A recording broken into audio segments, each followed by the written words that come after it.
Hey, welcome guys to Principles of Business, Marketing and Finance. This is section 1.2, the second section of chapter 1. Today we're going to be talking about the introduction to economics. Economics is extremely important to business because it drives, in some way, shape, or form, it drives every business.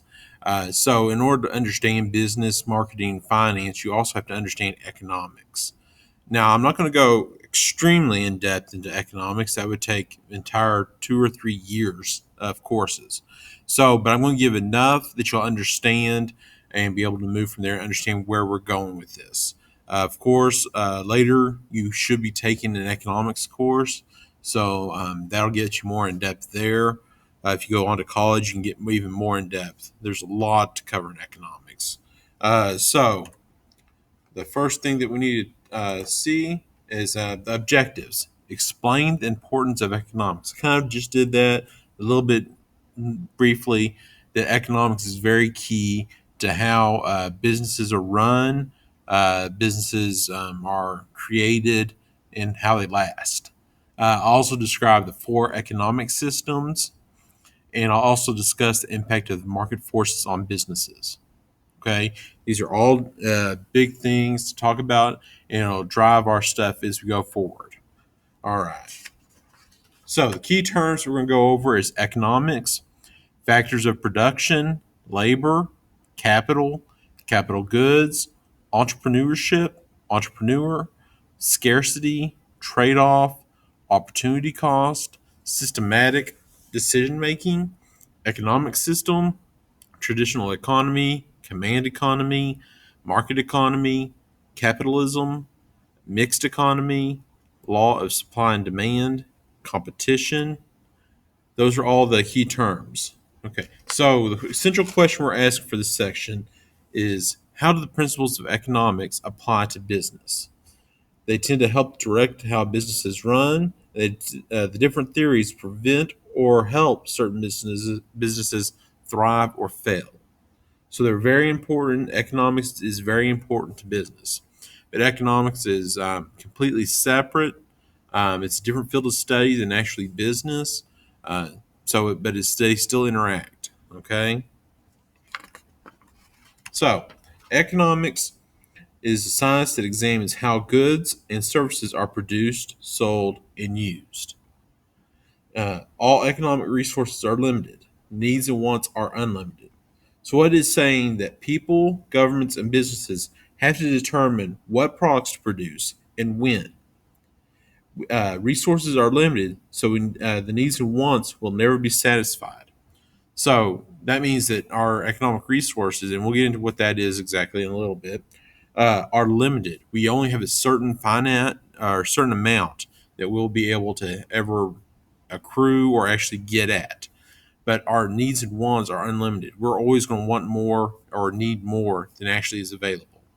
So that's something we need to actually focus on. That's why economics exists. If either the economic resources were unlimited, then economics wouldn't be as big of a deal. We'd be able to see the needs and wants satisfied, uh, or at least to a greater extent. But since they're limited, we have to say, okay, instead of this thing, we're going to go after this. Okay, and we'll get into more of that in a little bit. Okay, the factors of production are the economic resources a nation uses to make goods and supplies, services for its population. Because of limited resources, a country needs to focus on what it can produce. For example, Saudi Arabia has a lot of oil, so that's what they produce. That's their main export. It's oil. Um, Many other countries, Venezuela, Russia, United States even, can produce oil. But Saudi Arabia, that's their main export. That's what they focus on. Everything is derived from that and supporting the oil production. So everything they do is going to be in support of that. Another example is Pakistan. They tend to produce a lot of clothing. Okay, that's where a lot of goods. They make a lot of clothing that gets out sent out to other countries. It's one of the major ones. So what they do is they focus everything on making clothes. Bangladesh is another one that makes a lot of clothes. So that's what they focus on. That's what they do with their goods, the factors. They focus on that. They use the land they have available, the labor they have, the capital, and any entrepreneurship that they have. They focus that on those needs. One for us, the United States, is food. We're seen as a major producer of food for the entire world. We can have a large area, the plains area, that we can grow a lot of food and send it to other countries, whether it's wheat, whether it's corn, whether it's rice. We can produce a whole lot of food. You see these stuff like avocados from Mexico or avocados from Peru. Those are something that I've seen recently. Uh, Other things that we get food from other places, that might be something that they can produce. Some vegetables and some fruits we can't produce here, so they get imported to us. But we export a lot of other fruits and vegetables to other places. Okay, so the factors of production are land, labor, capital, and entrepreneurship. And before I move on, the first letter that you need to write down is the letter E. The letter E, as in Eskimo, okay, or Edward, okay, E. Okay, so for our next one, we're going to talk about the different factors of production. Land includes all the natural resources, the raw materials found in nature. So we're not just talking about the actual land itself. If that was the case, Russia would be ruling over everybody because they have the most land. They're the biggest country by land. Uh, but we're talking about the natural resources, everything that's on it, everything that's underneath it, everything that's in it, everything that grows on top of it. So it can include any plant, water, mineral, or animal that's on it. So kind of like land, like I mentioned, Saudi Arabia, uh, oil is big for them. It's in their land. They can get it out and produce it. Wheat, cotton, fish. So you might think, well, fish, what? That's not really on their land. Yeah, but you can go off the coast. That's also considered part of their land. Go off the coast and catch fish. You can have any lakes that are in there. You can get fish from there, grow it. Also, beef. So I'm putting beef on there. It's another one. If you have some cattle, it's something that you can use right there to create beef, and that's part of the land. Okay, labor is a work performed by people and organizations, also called human resources. And we'll actually later in the book, later in the school year, we'll actually get in more into human resources. It's stuff that workers producing goods. So it's not just talking about manufacturing or farming or mining like that. We're also talking about accountants, salespeople. They are also producing something that is needed for the company or needed for the economy. So accountants keep track of things. That's also why we have accounting courses here. They're kept up. They keep track of and organize stuff in order to make sure we're doing it at the right time. Also, salespeople. We can produce everything that we want, everything that is needed. But if we don't have people actually going out there and saying, hey, this is why you need it, this is why you want it, it'll just stay here at the stores. So salespeople are also necessary, and it's also part of the labor market. Capital is all the tools, equipment, and machinery used to produce goods or provide services. Capital goods are products businesses use to produce final products for consumers. Okay, so capital is any tools or equipment that is used to produce goods. So that's kind of easy to think about. Wrenches, anything like that, machinery used to produce them. That's good. So examples of capital goods is tractors. If we have a farm out there, we need the tractors to get to plant, to do all the work for us. That's considered a capital good. A drilling rig, it's something else. That's something that's used to produce a final product for the consumer. Semi truck, that's also going to help transport from one place to another. Those are all considered capital goods. Okay. The final one of the factors of production is entrepreneurship. Entrepreneurship is a willingness and ability to start a new business. People who start new businesses are called entrepreneurs. Okay. They organize the other three. They organize the land, the labor, the capital to produce a good or service in order to earn a profit. So their goal is to say, hey, I can take this land, I can take this labor and this capital, put it together, and I can figure out a way to make some money for myself off of those. Okay. Um, I, One, somebody who I'm thinking about here recently is the new coffee shop that's set up in town. They're entrepreneurs. They're trying to put the land that they have, and that could be just the land that the coffee shop is on. That's land. And they're also using natural resources, coffee. So that's the land right there, labor. Whether they're working by themselves or they have somebody else working for them, they're organizing the labor in order to get the goods to us and provide services. In capital, they have to have the coffee maker machine, an espresso machine, or any other thing right there that helps to produce the final product for the customers. If they want to make some baked goods, they need an oven. Those are all considered capital goods. Okay. With entrepreneurship is the willingness to say, hey, I'm going to branch out. I'm not going to work for somebody else. I'm going to do it myself and try to create business. Entrepreneurship is something that really is big in America. We're willing to go out and try things. We're trying to be risk takers in order to make money or make that profit. Okay. Um, so the next thing that we have to face is there's an economic problem, and I kind of mentioned it before. We have unlimited wants that cannot be filled with limited resources. Every economic decision or economic problem has a cost. So since we can't fill those unlimited wants, we have to, with the limited resources, we have to decide, what do we want the most? What do we need? Uh, the scarcity develops when demand is higher than the available resources. One of my favorite things, or favorite examples for scarcity, is oil. Oil tends to be one of those things that's very visual, very available to us. When we tend to have more demand for oil or gas than is available, it starts to be scarce or not available. So whenever scarcity creeps up, the demand for it is higher than the available resources, which means the price goes up. Okay, so that's really, oil is one of the main ones. Food, when food is not available, people tend to they'll be willing to pay more if it's scarce. If there's plenty of it, the price either stays the same or goes down.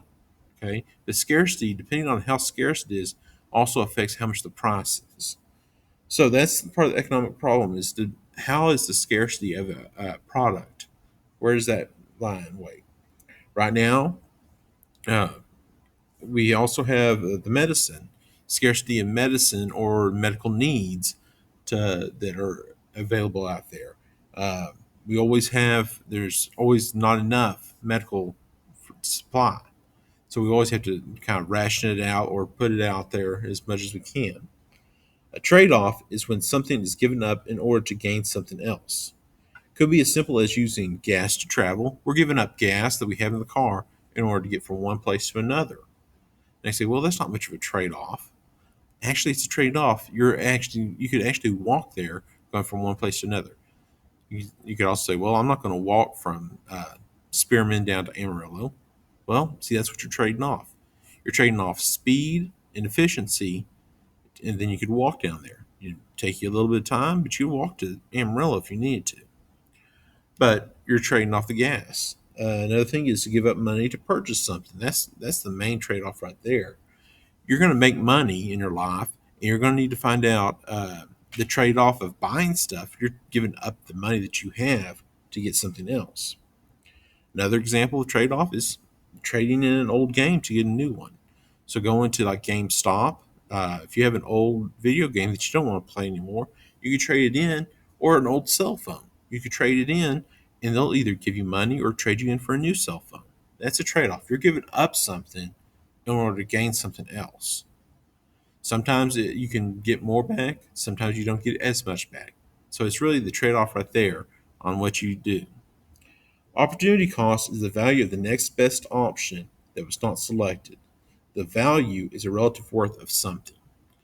So you're saying, okay, we have two items right here, and I'm going to just use let's say a PlayStation and the Xbox.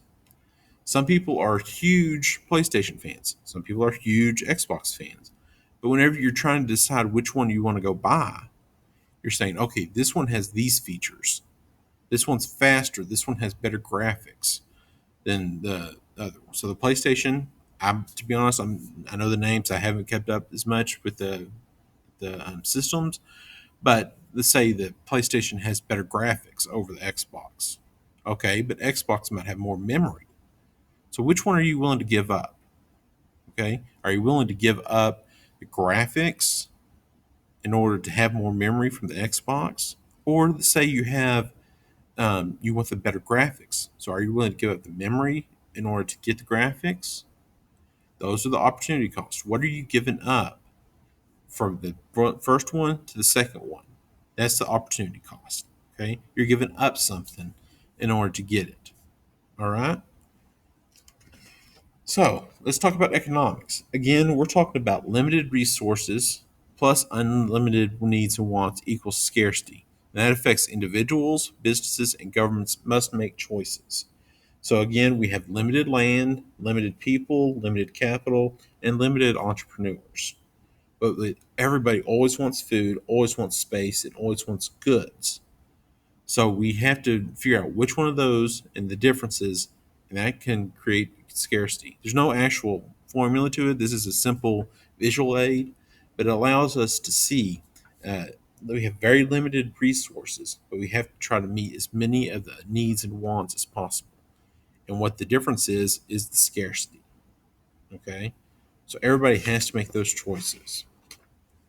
So we do the choices by doing a systematic decision making process.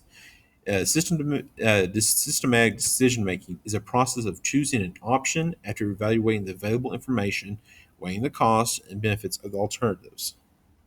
So, in the first step, define the problem or challenge. What we're doing is, what do you want at the end of the process? What is your end goal? So, let's say, I'm going to use football as an example. Your end goal is to get across the end zone line. Okay, you want to get into the end zone. So that's the problem. That's what you're looking at. Okay, I want to get to the end zone. Okay, so you go to the next step. You define the challenge. You get into the end zone.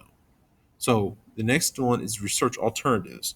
What are the different ways to get to the end of the process? So the coach is looking at all the alternatives. Well, we could do a run play. We could do a pass. We could do a sweep. You could do many different things in order to get down there. Which one do I think will have the best option of getting me down to the end zone? Okay. And it might not even just be one set play, it could be multiple plays. How do I want to do that in order to get to the end zone? Okay. So that's the research alternatives. He's looking at it, and this could happen before the game starts, and actually probably should take place before the game starts. They just determine which one of the alternatives do I think I want to go with in the game. The next one is to choose the best alternative. Well, which path is best to get there, or paths are the best to get there? What it is you choose, okay, I see this team doesn't seem to be that good at the run game. And I know for some of you, I'm losing you all. You're talking about sports. Well, this could be applied to many different things. I'm just choosing to go with football. Uh, I see this team is not that good against the run. So they're going to probably choose to do a lot of run plays. They're going to try to run the ball down the field. Okay. Now, if they're great against the pass, it wouldn't make sense for them to do a lot of passes. They'll focus more on the run. Okay. Alternatively, if the team that coach said, well, I think they're good against the run, I want to go with a pass. Those tend to do more pass plays. Okay. It also determines on how well they think they could do. Are they better at doing the run play or the pass play on the offense? They have to choose which one's the best one. Once they do that, they have to implement the decision. So the players on the field have to carry out that plan. They have to say, okay, the plan is to run the ball right down the middle. Okay, ready, break. We'll take that play out there. We'll do that. We'll make the run. Okay. And after the play's over, we have to evaluate the decision. Did you get where you wanted? Most of the time, on the very first play, if it's the first play of the drive, you're not going to make it all the way to the end zone. So you have to just say, okay, we see what we did. How did we do? Okay, are you on the path to get there? Yeah, we moved further down the field. Great. So maybe this is the way that we want to keep doing it. We want to keep running the ball. If not, we get take a loss. Well, maybe that wasn't the right run play, or maybe we do need to pass right now. That's the evaluating the decision, and it goes right back up to researching the alternatives. Okay, how do we change this? We still have the same problem or challenge. We just have to decide which way do we want to do. What's the best alternative? Then implement it, evaluate the decision, all the way until we get to the exact one we make. That's the same thing with economics. Okay, you have to find the problem that you're looking at, research all the alternatives, choose the best one, then do it, and then decide, is this exactly what we needed to do? Did we get what we wanted? That's what you're doing with economic and systematic decision making. Okay, so economic systems. Economic system is organized in the way in which a nation chooses to use its resources to create goods and services. Scarcity is always the main problem. Scarce resources limit what can be produced in a system. Scarcity leads to three economic questions. What should we produce? How should we produce it? For whom should we produce it? How a country answers these questions determines which system they tend to follow. Okay. Main way that it does this is how should we produce it goes to whether on how they want to do that and how they want to follow. Whom should we produce it? Are we wanting to send it out into the world, or do we just want to focus on our country? Okay, that's how the scarcity works. Um, so the first one we're going to look at is the traditional economy. Economic decisions are based on a society's values, cultures, and customs. Large rural populations that rely on farming and hunting activities tend to meet needs. So those tend to have just enough to survive. They don't make a whole lot of more. They just get enough to survive. There's little or no manufacturing. If they do create stuff, it's usually in small numbers, and people barter for goods or services. Bartering is the exchange of goods or services for another good or service. Some examples are moving for pizza. Have you ever noticed someone say, "Hey, I need some help moving. So if you come over, I'll get paid for lunch. I'll give you a pizza." That's a barter system. They're not actually giving you any money. They're only giving you some food. That's a barter system right there. Another example is supper for doing dishes. Most of you probably have your parents make supper for you. And a result, you might have to do the dishes, or you might have to go clean the bathroom, or you might have to take out the trash. There's something that you're having to do while your parents are making supper. Or it might be the other way around. Maybe you're the greatest cook in the world in the family, and instead your family's having to do the dishes. This is a barter system. Okay. So the next one I'm going to start talking about specific types of the economic system. And this one is the command economy. Government makes all the economic decisions for its citizens. Usually a centrally planned economy. Some of the biggest examples, one is the USSR. Uh, USSR dissolved 30 years ago. It's what is now Russia, uh, Russia and a few other places, but it was a centrally planned economy. So the government made all the economic decisions. Okay, this is what we're producing. This is how much I think you should produce, or this is how much I need you to produce, and this is all what we're doing. But it is done from the government. Okay. Two current examples are Cuba and North Korea. Uh, the, it's usually found in communist or socialist societies. Government owns and controls all factors of production. So they own the land, the labor, they own there's really not much entrepreneurship, and they own the capital. So whenever they actually own the land, labor, and capital, they tend to phase out entrepreneurship a lot. So there's not much that people can do in order to create businesses. But it's a system that works for those who, they can make the decision for all the citizens. And they try to make sure that everyone gets an equal share of the resources, including jobs, food, education, homes, and medical care. Okay? So usually, with the government owns and controls all the factors of production, they also decide the quantity of production. They say, "Hey, this section needs to produce this amount." And they also set the prices. So they usually say, "Okay, we know this is the price. We're going to set it for this one." You can't go from, "Okay, well, this store has it at this price. I want to go to this other store and try to buy it there." Usually, it's going to be the same price. You go to any kind of store that sells that product, it's going to be the same price. That's how they control it. Okay, so that also limits the people who want to actually um, go on to entrepreneurship in a command economy. Usually, citizens give up individual freedoms in a command economy. Well, if the government's making all the economic decisions, there's not a whole lot of freedom that you actually have. Okay, so the next one is kind of the polar opposite, or the opposite of the command economy. It's the market economy.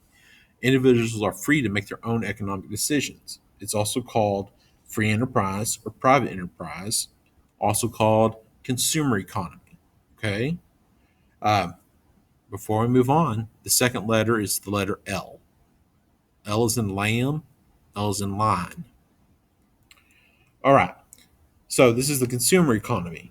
Capitalism is an economic system where the economy resources are privately owned by individuals rather than the government. A major example of this is the United States. We tend to have a market economy. We tend to want to have as much in the individuals having the property, owning the economic decisions. That also means we tend to have a huge amount of entrepreneurship. We have places that can sell different products at different prices. That's so you can say, okay, Lowe's. I'm going to use Lowe's as an example versus Dollar General. Lowe's could have a Coke at one price, Dollar General, exact same Coke, at a different price. They're making decisions on whether they think that they can sell different products. Okay, the government has no control on that, so they allow it actually helps to grow the economy. It allows for freedom. So that's the market economy. It's usually associated with the United States, maybe UK, United Kingdom, Germany as a whole, Australia, Brazil, South Africa, Japan. Those are major market economies. Okay. So let's take a look at this right here. Characteristics of a free enterprise system. As private property means the citizens actually have the right to own property. The profit, individuals and companies have a right to make a profit. So that's the main goal, is that they have the right to make a profit. Whereas in a command economy, they don't tend to have that as much. Economic freedom. Decide what to buy, where to buy, and how to use it. In the command economy, they tend not to have places where they can decide where to buy it, when to buy it, or how to buy it, or how to use it once they buy it. They're limited on that. Voluntary exchange, they have the right to buy and sell in a marketplace where prices are freely set by the forces of supply and demand. And we'll get into supply and demand in just a little bit. Uh, but it doesn't depend on supply and demand on whether they actually get it or not. Competition, businesses compete to sell goods and services and decide what to produce, how, and for what. Okay, or for when. They get to decide when they do that. So again, I'm going back to Lowe's versus Dollar General. That's the competition. They're competing against each other, and you can also say Dairy Queens in that competition as well. You have three different places where you can go get a Coke, but they all have different ways of doing it. They have different prices. Depends on how you want it. Okay, Dairy Queen, they actually provide ice with the Coke. At Dollar General, it might be the exact same thing as what's at Lowe's, but it could be a cheaper price. At Lowe's, they have customer service. So there's several different things that they can actually do, and it allows different competitions, different things, values that they put in there to allow it. Okay, that's part of the free enterprise system. All right. So the final one is a mixed economy. So we've gone through traditional, command, uh, market, and now we're at mixed economy. Both government and individuals make decisions about economic resources. Level of government involvement in mixed economies can vary. The majority of countries are actually in between the command and the market economy. There's some countries that are still in the traditional, but they're very far and few between. Okay, so it's usually between the command and the market economies. And usually they're somewhere in the middle. They don't have full command. They don't have full market economies. Roads are built by the government. Law enforcement is provided by the government. But travel on the road is decided by the citizens. In fact, the book kind of says that the United States is a market economy, and I tend to say it leans more to the market, but it is actually more than mixed economy. The United States is probably the most clear cut as a market economy. That's why they use it as an example. But in many cases, it is more of a mixed economy. It's not as hard fast in between the two. So it's more leans more market than command. Okay, there are certain areas in which the government controls certain things, like law enforcement and construction of roads. Okay, so we're going to talk about market forces, are economic factors that affect the price, demand, and availability of a good or service. Includes supply and demand, the profit motive, and competition. Supply is the number of goods available for sale. Kind of makes sense there. How much of it can you supply to people? That's supply. Demand is the number of goods that want to be purchased. Okay, so supply is the number of goods available. Demand is the number of goods that want to be purchased. Okay, so then we come into the law of supply and demand. The price of a product is determined by the relationship of the supply of a product and the demand for that product. Okay, that's the law of supply and demand. The market price is determined at the point where supply equals demand for a product. This point is called equilibrium. Okay, this is usually where you find a certain point. That's where most companies tend to have prices at a similar point because that's where they know that they can sell them a certain number of them, but they're not required to do it at a certain price. Okay, they just found, well, if I raise the price, I tend to sell less of them, or if I keep it at a lower price, I tend to sell more of them, but I'm not making as much profit. Okay, that's where law of supply and demand comes in. It makes it where, okay, this is what I can sell the most of, yet still make good enough profit. Okay, right here, this is the normal example that people show of supply and demand. On the left hand side, you have the price. As the price increases, it goes up, the vertical. The quantity of goods is the one that goes horizontal or to the right. Okay, so you have quantity of goods and price. Now, demand tends to go more in diagonal from top left corner down to the bottom right corner. And supply is from zero and it goes up in a diagonal pattern up to the right. So where those two lines meet is what they call the equilibrium point or the market price. That's where they tend to say, okay, this is the price that we're going to use. Now I'm going to say this example right here happens in an ideal environment, but that rarely happens. Usually there's some other force that acts on prices, as well as such as the government, weather, economic reasons. So that kind of can cause this to skew in different ways or not actually represent what's going on. So I'm going to use my mouse to kind of say, so let's say the supply um, decreases. We still have the same amount of demand. Supply decreases. That would mean it would go up this way, causing this demand still to be there, but it makes the price go up higher. Okay. But if the supply goes down, to say we make too many of them, we're going to go down this way, or supply increases, it's going to go this way. The demand still is high, so it actually ends up being the price goes down. So lower demand equals in lower prices. Higher demand means higher prices. Okay, but that means supply stays the same. For instead, let's say demand changes, then we end up having higher supply. That means lower prices. Lower supply means higher prices. Okay, so you have to kind of go this when your demand changes. it can change the price as well. So if either of those change, it changes it. One of the examples that I want to give about for when higher supply and lower supply is oil. Oil is a great example because whenever there's not as much supply, the price of oil goes up. That usually means gas prices go up. When there's a lot of supply, then it goes down. Okay, or not as much. When there's not as much supply, then the price goes up. If there's a lot of supply, then the price goes down. Also, if the demand goes down, then the price goes down. If the demand goes up, the price goes up. During the pandemic, prices actually dropped because people haven't been moving around as much, haven't been traveling as much, so there's a huge supply on the market. So that really shifted the prices down. They have all this supply; it's already been produced. They want to get rid of it, so the price goes down.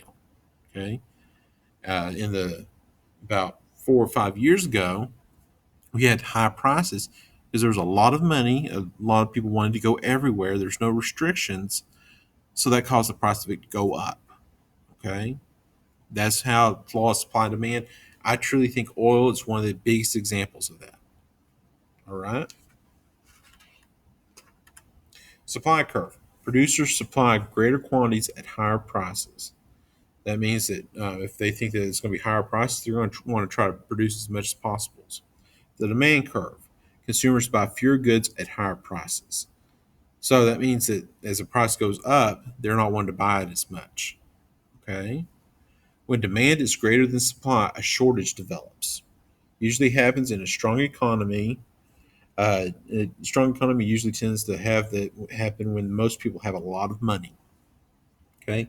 Shortage tends to happen in a huge economy or economy that's growing. When demand is less than supply, a surplus develops. So, and this is kind of what I was talking about earlier with the oil. We had a huge supply, but the demand wasn't there. So we had a surplus of oil. This tends to happen in a weak economy and whenever people have little money. Well, the reason oil went down in price wasn't because they had little money and it wasn't a weak economy at that point. It was because there wasn't that much demand. Okay. So we weren't able to take in the supply as much. It always comes back in economics, it always comes back to the profit motive. It's one reason people choose to start and expand businesses. Profit is the difference between income earned and expenses incurred by business. Basically, you take it out, you look at you sales. How much did you sell? Did you sell $100,000? Okay, you take your sales and any expenses that you had to pay, like paying for employees, paying for electricity, paying for the supply itself. You take those out of what their sales. So let's say, like I said, $100,000 in sales, but your expenses were 50. Let's actually give it a harder number. It's the expenses are 40,000. So you take your 100,000, and I'm actually going to pull up right here. So let's say 100,000 is your sales. That's how much you're selling. 100,000, but your expenses are 40,000. So you have to take that 40,000 away. Your profit would be 60,000. Okay. Most of the time, it's a lot closer than that, but I'm using these as examples. So your sales amount is this 100,000 right here. Your expenses were 40,000, and the difference between the two is the 60,000, and that would be your profit.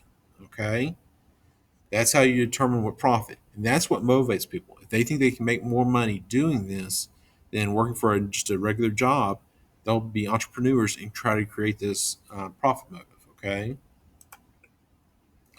Competition is the action taken by two or more businesses attempting to attract the same customers. I've kind of already talked about this with competition between Lowe's and Dollar General. They're going after the same customers, the citizens of Spearmint.